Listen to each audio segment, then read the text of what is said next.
नमस्कार मित्रांनो, आज मी तुमच्यासाठी घेऊन आली आहे एक नवीन बोधकथा।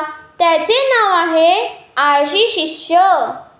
एक शिष्य होता, तो खूप आळशी होता। त्याच्या ह्या आळशी स्वभावामुळे चिंतेत असलेल्या गुरुने त्याला सुधारण्याची एक योजना आखली। त्यांनी त्याला एक दगड देत सांगितले, मी 2 दिवस गावाला जात आहे।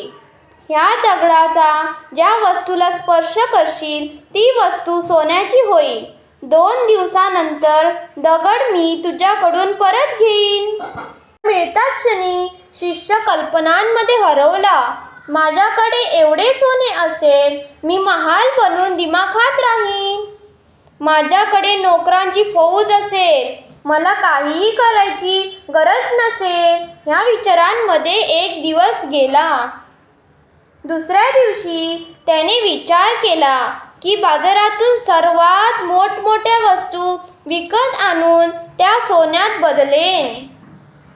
यासाठी लवकर जेवण उरकून बाजारात जावे।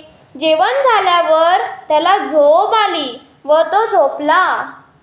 आणि जेव्हा तो उठला तेव्हा संध्याकाळ झाली होती। तो पटकन बाजाराकडे धावला, पण तोपर्यंत रात्र झाली होती। तोच त्याला गुरुजी दिसून आले आणि त्यांनी त्यांच्याकडून दगड परत घेतला।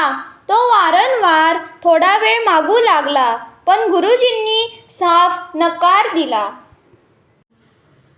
अशा प्रकारे शिष्याचे श्रीमंत होण्याचे स्वप्न धुळीस मिळाले।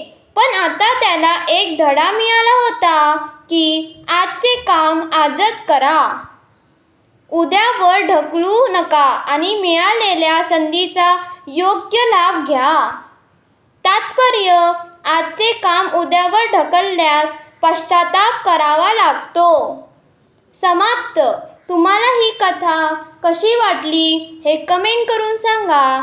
लाईक करा, शेअर करा आणि सबस्क्राईब करायला विसरू नका। धन्यवाद।